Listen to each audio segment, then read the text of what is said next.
الرحمن الرحیم. السلام علیکم.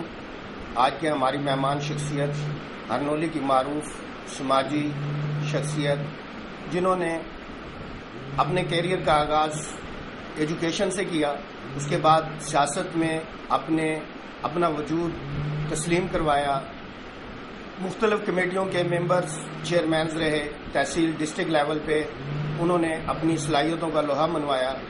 رو عبدالحفیظ خان صاحب، السلام علیکم. وعلیکم السلام.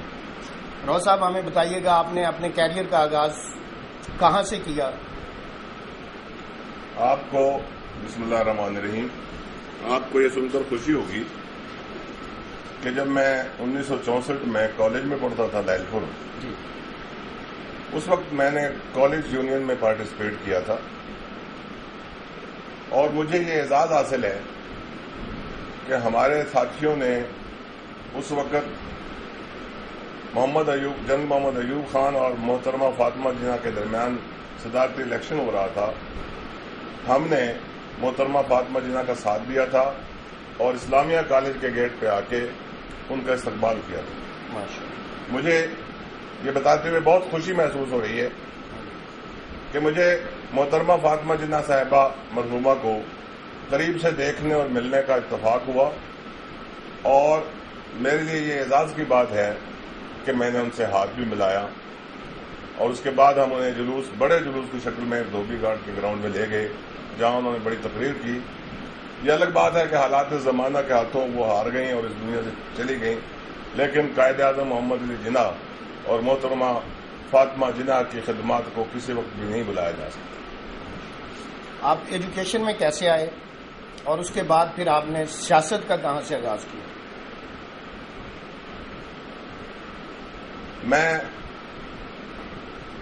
اکاؤنٹنٹ بننا چاہتا تھا، چارٹرڈ اکاؤنٹنٹ، لیکن حالات کے ہاتھوں مجبور ہو کے تعلیم ادھوری چھوڑ کر مجھے نوکری کرنا پڑی، اور میں 1969 میں پپلا ہائی اسکول میں بطور ٹیچر حاضر ہوا، اور وہیں سے میری تعلیمی سرگرمیوں کا آغاز ہوتا ہے کہ میں نے پڑھایا. میری تمام سروس 90% ہائی اسکولز میں گزری، 10% مڈل اسکول میں ایک میں رہا ہیڈ ماسٹر میں 3 سال کے لیے. باقی جہاں تک آپ کا سوال ہے کہ سیاست میں کیسے آیا نہیں، لایا گیا ہوں.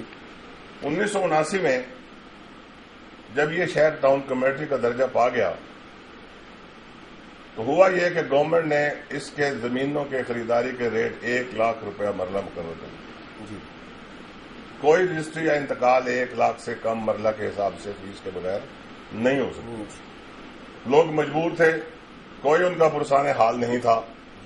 تو یہ بیڑا میں نے اٹھایا اور دوستوں کے ساتھ مل کر رانا محمد افضل صاحب اس وقت ڈپٹی کمشنر ہوا کرتے تھے، ان سے جا کے گزارش کی.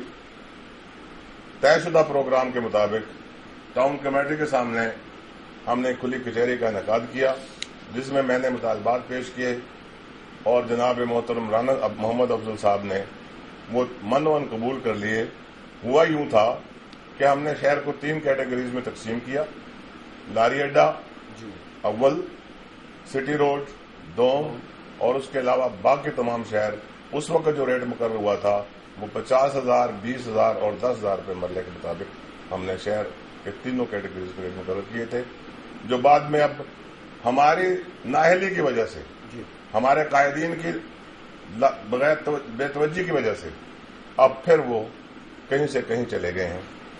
یہ کام میں اپنے ہر فورم پہ اس شہر کی بہتری کے لیے اپنی آواز اٹھاتا رہا، اور اس بارے میں بھی میں نے ارباب بست و کشاد کو بہت کچھ کہا، ان کے جلسوں میں بھی کہا، نجی میٹنگز میں بھی کہا، اور جہاں جہاں مجھے موقع ملا پورا شہر اس بات کا گواہ ہے کہ اللہ کے فضل و کرم سے میرے علاوہ کسی نے شہر کی نمائندگی نہیں کی. تھانے کچہری کی سیاست پہ زور دیتے رہے اور عوامی فلاح و بہبود کے لیے کچھ نہیں کیا. یعنی آپ کا کہنے کا مقصد ہے کہ تھانہ کلچر کو فروغ دینے میں ہمارے یہاں کے سفید پوش حضرات کا ایک کردار ہے، بہت بڑا رول ہے. جی، ان کی تو سیاست کا محور ہی تھانہ کچہری ہے. جی، لیکن میں یہ چاہتا ہوں میں یہ چاہتا ہوں اور ہر شریف آدمی یہ چاہتا ہے کہ ان چکروں کے بجائے اجتماعی ترقی کے کاموں پہ توجہ دی جائے. میں نے سن 84 میں یہاں ADSG تھے حاکم خان بلوچ صاحب آ گئے اور انہوں نے ایک نوٹس لگا دیا, اعلان کروا دیا کہ کل مہاجرین کے تمام مکانوں اور دکانوں کی بولیاں ہوگی اور جو زیادہ بولی دے گا اس کو ہم قیمتاً موازات کر دیں گے. جب مجھے پتا چلا, میں گھر آیا تو میری بیٹھک پر لوگوں کا رش تھا اور بڑے پریشان تھے لوگ. میں نے کہا پھر ایک پریشانی کی ضرورت نہیں. میں نے 7 اسکیم کی ایک کاپی میرے پاس پڑی ہوئی تھی جس کے تحت مہاجرین کو کم مالیت کے مکانات بلا معاوضہ ایوب خانے الاٹ کر دیے تھے. وہ میں نے کاپی تلاش کی اور سیدھا ٹاؤن کمیٹی چلا گیا. حاکم خان بلوچ صاحب سے ڈسکس کیا. ان سے میں نے وقت مانگا اور ان کی مہربانی ہے کہ انہوں نے مجھے 2 ہفتے کا ٹائم دے دیا. پھر ہم 2-3 ساتھیوں کو ساتھ لے کے میں لاہور گیا. Senior member board Asad Ali Shah صاحب سے گزارش کی کہ جناب ہم تو اس کیٹیگری میں آتے نہیں ہیں کہ آپ ہمارے مکانات یا دکانات کو نیلام کریں. انہوں نے کہا یہ میری چٹھی کو پڑھا نہیں گیا ہے. انہوں نے میری اپلیکیشن پہ لکھ دیا کہ do as discussed in meeting at Sargodha, اور انہوں نے کہا یہ جا کے DC میجر ضیاء الحق کو دے دو. اگلے دن میں صبح آ کے میجر ضیاء الحق کو دے دیا اور آج تک ہمارے تمام مائیگریٹڈ دوستوں کو کوئی کسی قسم کی تکلیف نہیں ہوئی. 1985 کے عام انتخابات میں آپ کس پارٹی یا علاقائی دھڑے کے ساتھ وابستہ تھے؟ 1985 میں میں گورنمنٹ ملازم تھا, لیکن پڑھا لکھا ہونے کے ناطے میرے شہر کے 4 وارڈ میری برادریوں کے تھے. میں یہی چاہتا تھا کہ لوگوں میں یہ شعور پیدا کیا جائے کہ وہ اپنے حقوق کی آواز بلند کریں. وہ چاہیں کہ ہمارے بچوں کی بہتری ہو, ہمیں کالج دیے جائیں, ہمیں ہسپتال دیے جائیں, ہمیں اسکول دیے جائیں, ہمیں سیوریج دی جائے, ہمیں بجلی دی جائے. ہاں, یہاں ایک بات میں اور عرض کرنا بھول گیا کہ 1975 میں جب بجلی لائی گئی تو ہم نے ایک تنظیم بنائی ہوئی تھی الفلاح عوام, الفلاح عوام, جس میں کچھ لوگ اس دنیا سے جا چکے ہیں, جو کچھ موجود ہیں ان میں ملک دوست محمد صاحب, راؤ سلطان علی طاہر صاحب, ڈاکٹر یامین صاحب تھے, غلام علی صاحب تھے, اور ہاتھی خان صاحب اسد تھے, ہم تھے. جنرل سیکرٹری میں تھا, کام مجھے کرنا پڑتا تھا. یہ تمام لوگ ملازم تھے کیونکہ وہ غیر سیاسی تنظیم تھی, لہذا اس میں کسی کا کوئی اعتراض نہیں تھا. میں نے آپ کی اطلاع عرض کروں کہ شہر کی خدمت کرتے ہوئے SDO اس وقت جورآباد ہوتا تھا ہمارا, انہوں نے جب یہاں پہ آ کے شہر میں لوگوں کو بجلی کاٹنی شروع کی تو میں نے سٹینڈ لیا بازار میں جا کے. بازار کے لوگ اس وقت جو تھے وہ گواہ ہیں اس بات کے. میں نے کہا جی آپ میٹر مہیا کریں, یہ کنڈیاں نہیں ہوں گی, نہیں کرو گے تو کنڈیاں ہوں گی, کیونکہ لوگوں کو استحقاق ہے کہ انہیں بجلی دی جائے. انہوں نے میری بات سنی. مسجد میں اعلان کروا دیا گیا جن جن کے لوگوں کے ڈیمانڈ نوٹس کی فیسیں جمع تھیں, تقریباً 230 لوگوں کی لسٹ بنا کے میں اگلے دن جورآباد گیا اور ایک ہی گاڑی میں 230 میٹر لا کے اگلے دن لگوایا. 85 کا جہاں تک آپ کا سوال ہے, پہلے ہم روکڑی خاندان سے خوش نہیں تھے اور یہاں پہ ہزارہ داری تھی. اس وقت ان کا طوطی بولتا تھا, لیکن اتفاق ایسا ہے کہ یہاں کے جو ان کے بست و کشاد تھے, ان کے ساتھی تھے, وہ ہمیں اچھا نہیں سمجھتے, جس کی وجہ سے اس پینل میں ہم نہیں جا سکتے تھے. تو ہم نے ڈاکٹر شرف گن مرحوم اور غلام شبیر جویا مرحوم کے پینل میں شمولیت اختیار کی اور ان کے لیے اپنے ڈیرے پہ کنوینسنگ شروع کر. رزلٹ یہ آیا کہ امیر عبداللہ خان روکڑی میرے پاس آئے, ان کے ساتھ 20 آدمی اور بھی تھے.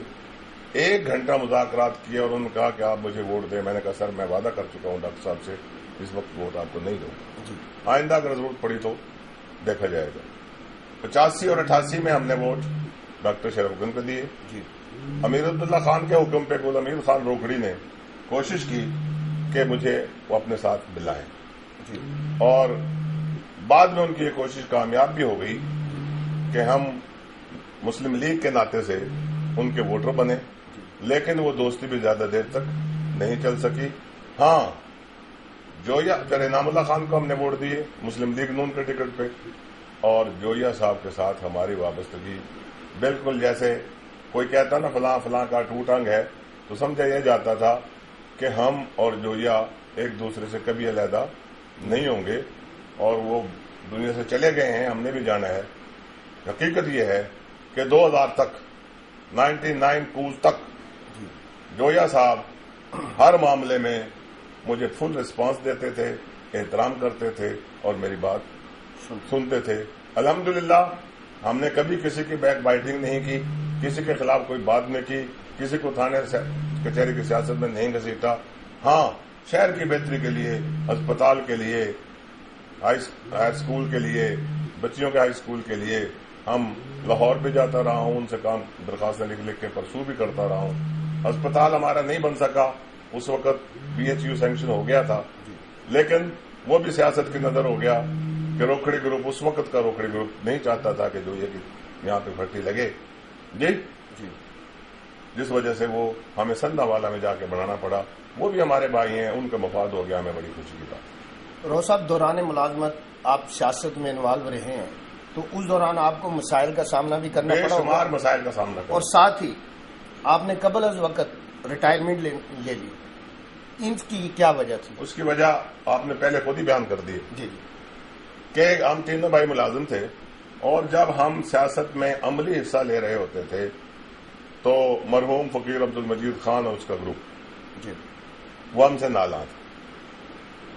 1970 میں ہم نے فقیر صاحب کو ووٹ دیے تھے، میں یہ بتانا بھول گیا تھا آپ جب کو، وہ MP بنے، جب وہ پہلی ایک ہی دفعہ MP بنے تھے، اور جب اتنا سپورٹ ان کو کیا تھا کہ جب میں ان سے ملاقات کے لیے گیا تو انہوں نے مجھے گود میں اٹھا لیا، کہنے لگے کہ تمام لوگوں نے میری ساتھ دیا ہے لیکن عبد الحفیظ نے جس انداز میں ساتھ دیا میں اس کا ممنون ہوں۔ لیکن بدقسمتی کہ وہی بات جو میں پہلے کہہ چکا ہوں کہ لوگ کانا پھوسی کرتے ہیں، سیاسیوں کے کان بھرتے ہیں، انہوں نے کہا کہ یہ تو یوں ہے، یہ تو یوں ہے، اور فقیر صاحب کا ہمارا ساتھ نہ چل سکتا۔ اب یہاں پہ چونکہ ہم جویا صاحب کے ساتھ سٹینڈ سٹل تھے، جی اور مد مقابل میں فقیر عبد المجید بھی تھے، جی تو وہ اکثر ہماری شکایتیں کرتے تھے، ہونے انہونے الزامات لگاتے تھے، مجھے 4 مرتبہ 216 کے پرچے میں پھنسانے کی کوشش کی۔ حالانکہ میرا ان بگوڑوں سے، آپ یقین کریں، میں آپ کو صفائی نہیں دے رہا لیکن سچ کہہ رہا ہوں کہ ان سے کوئی تعلق تھا نہ کبھی میرے پاس آئے تھے۔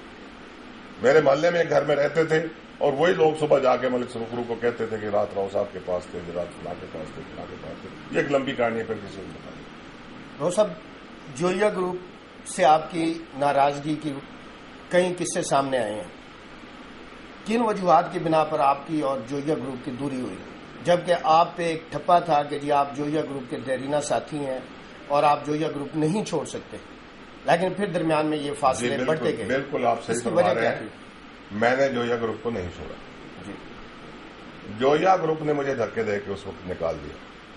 اس کی وجہ کہ الحمدللہ چونکہ میں ایک سیاسی ورکر تھا، اور میں نے قبل ریٹائرمنٹ اس لیے لی تھی کہ میرا کوئی بڑا نقصان نہ ہو جائے، اور وہ بعد میں ہوا بھی صحیح کہ فقیر عبد المجید خان نے ہم پہ ایک جھوٹا 302 کا پرچہ بھی کروایا، جس کی میں 1.5 سال تک سزا بھگتتا رہا ہوں۔ اللہ تعالیٰ نے مہربانی کی کہ میں اس سے فارغ ہو گیا۔ جی میرا ٹریکٹر چوری کروایا گیا، اور بار بار اذیتیں دینے کی کوشش کی گئی، کبھی قتل کی دھمکیاں ملتی تھیں، کبھی کوئی اور پریشر آتا تھا، کبھی کوئی اور درخواست بازی ہو جاتی تھی۔ تو یہ سارے معاملات تھے کہ میں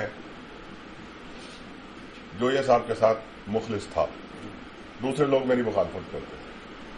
ہوا جب میں نے 1995 میں ریٹائرمنٹ لے لی تو اللہ تعالیٰ کی مہربانیوں سے قسمت کی دیوی مجھ پہ مہربان ہوئی، میں خدمت کمیٹی کا چیئرمین منتخب ہوں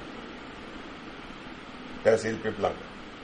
وہ خدمت کمیٹی نام کی تھی، اصل میں دیٹ واز اکاؤنٹیبلٹی کورٹ، کیونکہ assistant commissioner at that time جو تھے وہ میرے سیکرٹری ہوا کرتے تھے، اور SDPO جو تھے وہ میرے ممبر ہوا کرتے تھے۔ DC صاحبان، SP صاحبان اور دیگر افسران اللہ کے فضل و کرم سے بہت احترام اور ریگارڈ دیتے تھے، اور میں لوگوں کی خدمت کرتا تھا بے لوث۔ یہاں میں واضح کر دوں کہ میری پوری اس کیریئر کے دوران میں نے کبھی محکمہ مال یا محکمہ پولیس کو نہ رشوت دی ہے نہ دلوائی ہے، جو کچھ محکمے کے لوگوں کو بھی ناگوار گزرتی تھی، اور کچھ جن کے کام نہیں ہوتے تھے وہ بھی لوگ ناراض ہوتے تھے۔ جی 2000 میں جب بلدیاتی الیکشن کا اعلان ہوا، اس سے پہلے میں ڈسٹرکٹ ایجوکیشن کمیٹی، ڈسٹرکٹ بیت المال committee, district price control committee اور اس کے ڈسٹرکٹ ایویلیویشن کمیٹی ممبر رہ چکا تھا. جی یہ سارے اعزازات جو اللہ تعالیٰ نے مجھے بخشے تھے، میرے کچھ دوستوں کو یہ ہضم نہیں ہوئے. جب تک اقتدار رہا وہ میرے ساتھ چلتے رہے، اور جب ہو گیا مشرف نے حکومت کا تختہ الٹ دیا اور ہم سارے فارغ ہو گئے، تو انہوں نے پلان کر کے مجھے لابنگ کر کے سائڈ پہ کر دیا، اور 2000 الیکشن میں وہ مجھ سے ووٹ مانگنا بھی انہوں نے گوارا نہیں کیا. یہاں پہ لیں گے ایک بریک جی، ہمارے ساتھ رہیے گا، ملتے ہیں ایک بریک کے بعد.